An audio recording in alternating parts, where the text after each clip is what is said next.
7 चरणों में आयोजित होने वाला भारत का लोकसभा चुनाव जल्द ही अपने अंतिम चरण में पहुंचने वाला है। कल यानी कि 1 जून को लोकसभा चुनाव के अंतिम चरण का आयोजन होगा और इस अंतिम चरण के बाद हमें एग्जिट पोल के आंकड़े देखने को मिल सकते हैं। एग्जिट पोल के आंकड़े ये बताते हैं कि आगामी चुनावों में किन लोगों की जीत होने वाली है, पार्टी का वोट का पैटर्न किस तरह का रहा है। तो आज इस वीडियो में हम इसी विषय पर बात करेंगे कि आखिर एग्जिट पोल होता कैसे है, एग्जिट पोल क्या होता है, कैसे होता है और कब जारी किया जाता है। इन तमाम बिंदुओं को यहाँ पर हम समझने वाले हैं। मेरा नाम है अक्षय और आपका स्वागत है दृष्टि आईएएस चैनल की इस नई वीडियो में। चलिए वीडियो की शुरुआत करते हैं और सबसे पहले एक बार वीडियो की रूपरेखा को समझ लिया जाए।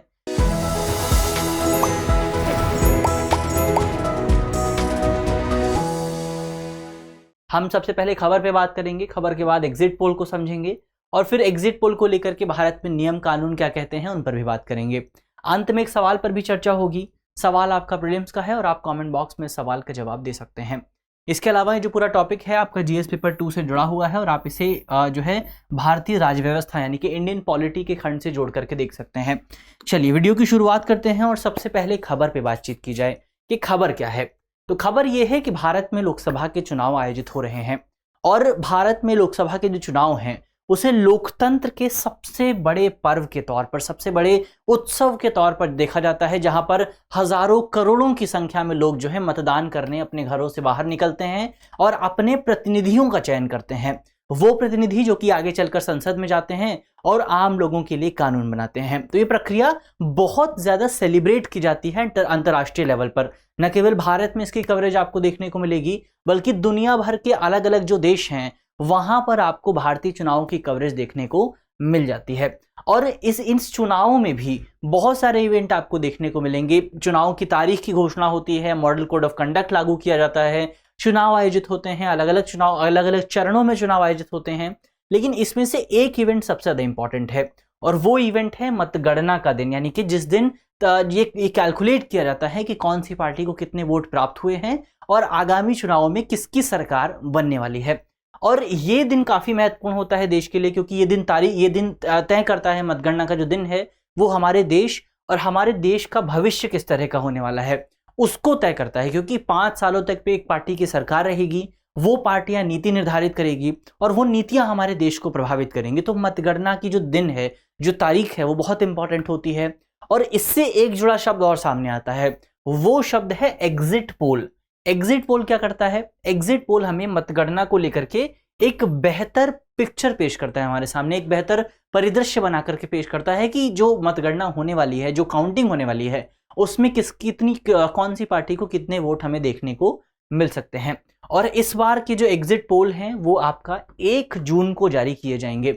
वैसे जो हमारी चुनाव मतगणना की तारीख है वो 4 जून है, तो 4 जून को हमें जो है असली रिजल्ट जो कि इलेक्शन कमीशन ऑफ इंडिया की ओर से जारी किए जाएंगे वो देखने को मिलेंगे। लेकिन उससे पहले 1 जून को आपको जो है क्या देखने को मिलेगा? 1 जून को आपको एग्जिट पोल देखने को मिलेगा। तो ये हमने खबर की बात की, खबर को यहां पर समझा। अब एक बार देख लिया जाए कि एग्जिट पोल होता क्या है। तो एग्जिट पोल हमारे देश के नागरिकों द्वारा आम चुनावों में किस तरह से मतदान किए गए हैं, मतदान का पैटर्न क्या रहा है, कौन सी पार्टी को कितने वोट प्राप्त हो सकते हैं, कौन सी पार्टी की सरकार बन सकती है, इसको लेकर के एक जो है पिक्चर पेश करते हैं। तो एग्जिट पोल हमें बताता है कि जो चुनाव हुए हैं उन चुनावों में कौन सी पार्टी को कितनी सीटें प्राप्त होंगी, कौन सी पार्टी को कितने मत प्राप्त होंगे, कौन सी पार्टी को कितनी जीत प्राप्त हो सकती है। इसको लेकर के जो एक पिक्चर पेश की जाती है वो एग्जिट पोल के माध्यम से पेश की जाती है। और एग्जिट पोल बेसिकली मतदान केंद्रों से बाहर निकलने के बाद तुरंत लोगों से साक्षात्कार लिया जाता है, लोगों का इंटरव्यू लिया जाता है। जो मतदाता होते हैं जो कि वोट डालकर बाहर आ रहे हैं उनसे बातचीत की जाती है और इस पूरी साक्षात्कार के आधार पर निष्कर्ष निकाला जाता है कि कौन सी पार्टी को जो है जीत है वो प्राप्त हो सकती है। अब यहां पर एक शब्द और आपके सामने इंपॉर्टेंट है और वो शब्द है जनमत सर्वेक्षण यानी कि ओपिनियन पोल। तो 2 शब्द आपके सामने यहां पर आते हैं, एक है ओपिनियन पोल और दूसरा है एग्जिट पोल। दोनों में आपको डिफरेंस समझें तो दोनों में डिफरेंस ये है कि जो आपका जनमत सर्वेक्षण है, जो ओपिनियन पोल है, वो चुनाव से पहले जारी होता है, जबकि जो आपका एग्जिट पोल है वो चुनाव के बाद जारी किया जाता है। और दोनों अलग अलग क्यों हैं? अलग इस वजह से हैं क्योंकि एग्जिट पोल को ज्यादा बेहतर माना जाता है। एग्जिट पोल बेहतर इस वजह से है क्योंकि एग्जिट पोल जो है मतदाताओं के ठीक बेहतर का परिदृश्य क्या रहा है, मतदाता किस तरफ झुके हुए हैं, वोटर्स का रुझान किस तरह का है, वो बेहतर अनुमान जो है वो आपको एग्जिट पोल के माध्यम से देखने को मिलता है। अगर इतिहास की बात करें एग्जिट पोल की, तो हमें जो पहला एग्जिट पोल जारी किया गया था वो हमारे दूसरे लोकसभा चुनाव, और दूसरा लोकसभा चुनाव हुआ था 1957 में। तो 1957 के दूसरे लोकसभा चुनाव में पहली बार भारत में एग्जिट पोल जारी किया था। और जारी किसने किया था? यह जारी किया गया था Indian institute of public opinion की ओर से। तो ये हमने यहां पर समझा कि भारत में एग्जिट पोल का इतिहास क्या रहा है, एग्जिट पोल होता क्या है। अब एक बार एग्जिट पोल को लेकर के भारत में नियम क्या है उसको लेकर के अगर आप बात करें, तो जब से भारत में एग्जिट पोल की शुरुआत हुई है 1957 के बाद से लगातार अलग अलग समय पर इसको सुप्रीम कोर्ट और अलग अलग अदालतों में चुनौती दी गई। और यहां पर यह आलोचना, इस आधार पर एग्जिट पोल की आलोचना की जाती है कि एग्जिट पोल की वजह से बेसिकली जो है राजनीतिक हित जो है साधने की कोशिश की जाती है।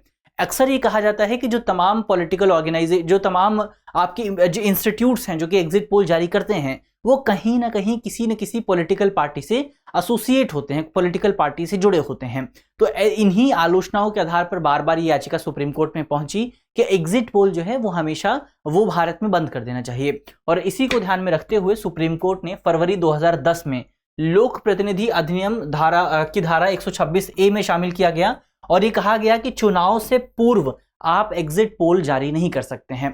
तो अब भारत में नियम यह है कि जो एग्जिट पोल है वो मतदान के आखिरी दिन जारी किए जाते हैं। और भारत में इस बार मतदान का आखिरी दिन क्या है? मतदान का आखिरी दिन है 1 जून। तो 1 जून की शाम को बेसिकली आपको जो है एग्जिट पोल देखने को मिल जाएंगे। और भारतीय चुनाव आयोग द्वारा बेसिकली सभी चरणों में मतदान पूरा होने का इंतजार करने का आदेश दिया गया है, वो हमने समझ लिया। इसके अलावा इसका प्राथमिक लक्ष्य यही है कि बेसिकली मतदाताओं को इन्फ्लुएंस होने से बचाया जा सके।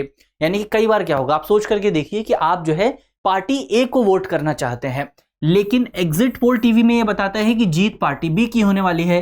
अब आप क्या करेंगे? आप ये सोचेंगे कि अगर मैं पार्टी ए को वोट देकर के आता हूं तो मेरा वोट तो वेस्ट हो जाएगा, क्योंकि एग्जिट पोल तो यह बताता है कि पार्टी बी जीतने वाली है। तो इससे हो सकता है कि आप इन्फ्लुएंस हो जाएं और इन्फ्लुएंस होकर के आप पार्टी बी को वोट कर दें। तो इससे क्या होगा? इससे बेसिकली भारत में जो चुनाव का जो फाउंडेशन है, जो बेस है, वो यहां पर प्रभावित हो रहा है। तो इसी को ध्यान में रखते हुए भारत में ये व्यवस्था की गई है 2010 के बाद से कि अब से जो एग्जिट पोल हैं वो बेसिकली चुनाव के अंतिम दिन की शाम को जारी किए जाते हैं। तो ये हमने भारत में एग्जिट पोल को लेकर के इतिहास क्या रहा है उसको समझा। अब अंत में एक सवाल पर भी बातचीत हो जाए। सवाल जो है हमारा प्रीलिम्स का है और आप कमेंट बॉक्स में इस सवाल का जवाब दे सकते हैं। आज का हमारा सवाल आप देखें, सवाल आपसे पूछा गया है कि भारत का पहला एग्जिट पोल किस चुनाव के दौरान आयोजित किया गया था या जारी किया गया था। हमारे ऑप्शन है, ऑप्शन ए पहला लोकसभा चुनाव, ऑप्शन बी दूसरा लोकसभा चुनाव, ऑप्शन सी तीसरा लोकसभा चुनाव या फिर ऑप्शन डी चौथा लोकसभा चुनाव। तो इसका सही जवाब क्या होगा वो जल्दी से आप कमेंट बॉक्स में बताएंगे। और मुझे उम्मीद है कि इस वीडियो में हमने जितने भी इंपॉर्टेंट पॉइंट्स पर बात की है वो पॉइंट्स आपको समझ में आए होंगे।